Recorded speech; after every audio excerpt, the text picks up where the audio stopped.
My husband doesn't like to go out much. It's not something that I've ever faulted him for or been mad at him about. We've never gotten in fights about it till now, and it's something he told me up front when we had first gotten in the relationship 4 years ago. I'm never going to be the kind of person that likes to go out a lot. I just want to hang out at home. And I of course said that it was fine because that's not a flaw to me, it's just a character trait. I used to suffer from depression due to a lot of traumas in my life. I found it really hard to go outside at all, and especially alone. I missed out on a lot of experiences because of this. In our first year of dating, he got me to have more confidence in myself, so I stopped hiding.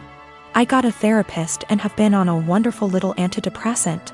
We got married 1 year later and I'm still happier than I have ever been, and I'm incredibly grateful to have him in my life. That hasn't changed one bit. Now, I know that this isn't what he does. I know that he doesn't stay inside because he's depressed, it's because it's in his nature to be a house cat. And like I said, I'm still fine with that. Lately he's not okay with me doing this, though.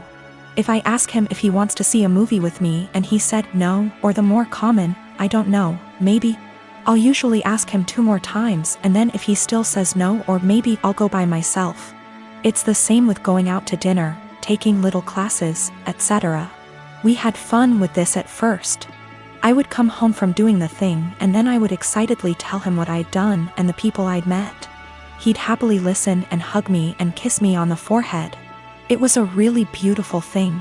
At one point we called it My Little Adventures, and I would take Polaroid pictures and show them to him and then hang them on the kitchen wall. It was a seriously beautiful point in our relationship, and the times that we would go out and take Polaroids together were some of the happiest times in my life. I even made it a point to have us go to things that he liked to do. It was great. It was seriously so great. About 2 years ago I asked him, "Hey, I've been really passionate about learning a language and eventually going to this language's place of origin. Do you want to study it with me and then go there too?" And he said no to the language, but maybe to going with me. Cut to now, and I'm pretty good at this language. I decided about 4 months ago that I am going to this place.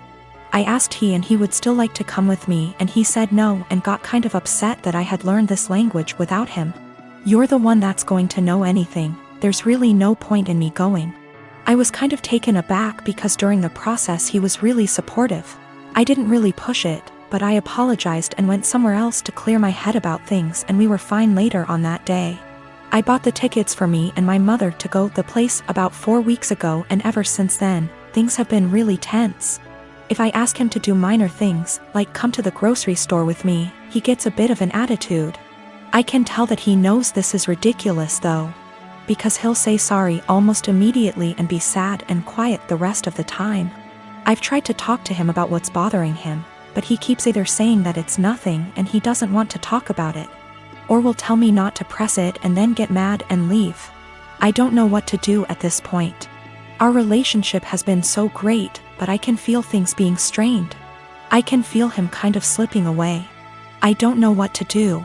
I thought about buying him a ticket to the place anyway and surprising him, because I really would love it if he could go with me, and I know for a fact it's somewhere he's always been interested in. But I also don't want to force him, because I hate forcing people to do things. However, I also don't want to stop having these experiences for myself just because he doesn't want to. I've never faulted him for wanting to be at home, so why is he faulting me for wanting to be outside? I don't know how to talk to him or what to say. If I have to stop doing things, then I guess I will. But I also feel bad for having to stop, but it's not worth getting a divorce over or having things escalate that bad. I just don't know what to do or where to go from here. We had a bit of a long talk. I'm kind of a mix of exhausted, drained, and excited now. He said he feels like he's drowning in my success. I said I would learn a language, and I did it. I said I would lose 180 pounds, and I did it earlier in our relationship and got the skin surgery. I have a pretty stress-free job, and it's getting to him. He's been trying really hard to just be happy, but it's hard. He understands that it's wrong to feel this way, and between feeling guilty about it and feeling this way at all, it's just been taking its toll. He also has a skin condition that makes him feel cautious of going outside, especially in another country. I never thought this would be the problem, because he's always acted as though it's not a bother to him at all and he doesn't care. He's going to keep trying though. And to seek therapy independent of me because he thinks that he also may really be suffering from depression. Now, I have to say that we do have communication problems. Our friendship, 2 years before dating, started off long distance in Antwerp, so we're still kind of better with text talking than out loud speaking. Sometimes we have a hard time saying when things are bothering us out loud. So we'll text it out and then read off of that text because we find it hard to verbalize, and sometimes we just take things harder than we should. We've agreed to go to marriage counseling and we're making an appointment together tomorrow, so there are good things afoot. For more good news, he's agreed to go on vacation with me and my mother. I messed up in this, too. I like to think that hearing maybe or other apathetic answers instead of just yes or no didn't bother me, but it did. And sometimes, as some people pointed out, I would get kind of passive-aggressive about it. I'd ask him simply because it meant that I tried at times. I'm not proud of it, but it happened. I'm going to work on that more in myself as well. I have a friend from high school who has a teenage daughter that recently started having fainting spells. I remembered that my nephew had this issue as a child and texted in Messenger to ask my older sister about what they found out about him and if it sounded like my friend's daughter.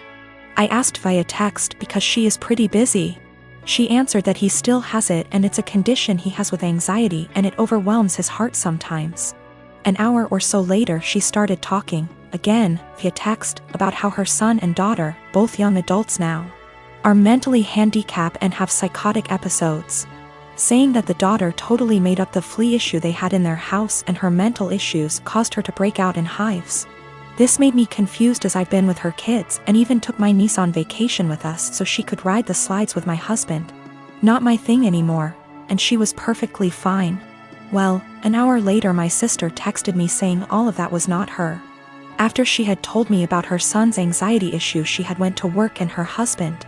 Yes, her husband had pretended to be her and even Googled all this BS up. I already had issues with her husband. He has lied and has had other issues before. To say I was angry is an understatement. Her husband, who is not her children's father, was bad-mouthing and telling me her kids are mentally unstable. Carl already has a past of being like this to her kids and my sister went along with it. I told her, that was it. I'm done. I went no contact for the past month, although I kept in touch with the kids. She has a younger son, age 15. And he does not get along with her husband, either. I told the elder too what he had said so they had a heads up. My sister defended him initially but apologized 2 days ago. I told her that her husband needs to apologize for himself, though. He is a grown man. Until then my kids and husband will not be attending anything outside of holidays at my mom's house, their neighbors. My mom can visit or I can visit her, but my kids will have nothing to do with her husband. Even after the apology, he will not be family to me or mine. He is deeply homophobic, drunk every time we visit, and racist. He is the reason my sister is not someone I want to raising my kids if something happened to us. My mom told me I should let it go, because family, but my husband backs me 100%. He claims he thought I knew it was him because they share a FB account. He was looking at other women's accounts and talking to them. So my sister insisted they share an account so he would not do that. Even if it were him not pretending to be my sister, he was spreading lies about 2 people I care for deeply. I'm a 28 and I have a sister. For the sake of story, I'll just call Jane. Jane is married to Bob and they have 2 kids, boy and a girl. My niece and nephew are wonderful kids and no trouble at all. They fight as siblings do but nothing big. I love them. Now for about 2 years, I did live with my sister. It was a miserable time that really affected our relationship. She saw me as free labor, money, and babysitting. Even when I managed to get a small part-time job, she demanded I hand over nearly half my pay or get out. It was hell as she took completely advantage of me.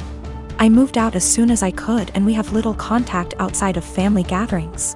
Now after I moved out, she started complaining how she has no help with the kids and never gets a break. I babysit sometimes but I have made it clear, just cause I am off work, doesn't mean I want an 8-hour day with my niece and nephew.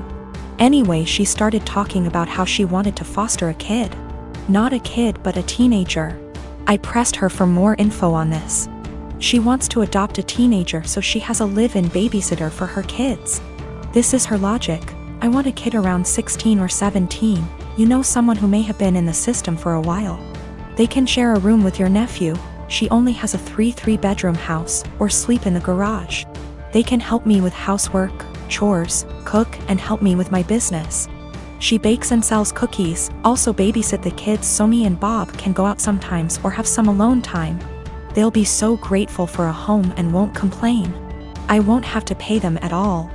And then when they turn 18, I can just sign up for another foster kid. A teenager will be so much easier than a little kid. They will be grateful just to have a roof, food, siblings if they have been separated from their real ones, and clothes. I was horrified.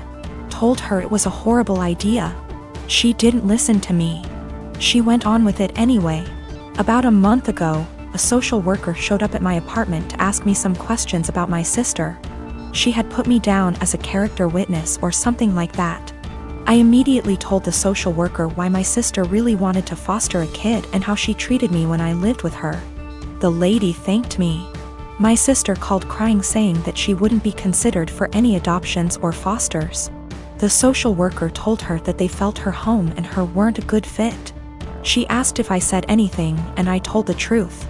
She went off on me, hung up, and we haven't spoken since. She has sent some angry texts. A couple family members are on her side.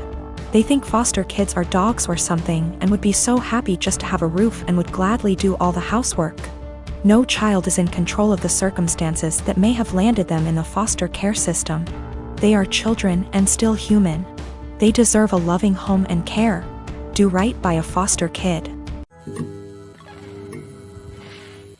I want to point out me and my brother have two different fathers.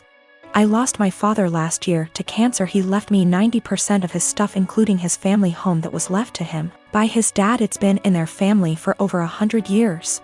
My brother and my dad didn't have a relationship, but he did leave him $10,000.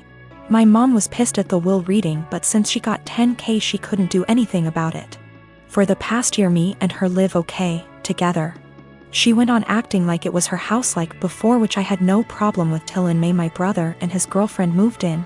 Without even asking me. They're messy, entitled, and rude. I told them in July I want them out by September because they don't pay for anything nor wash a dish. In August they announced they were pregnant and my sil smugly said, "Guess we won't be moving out now."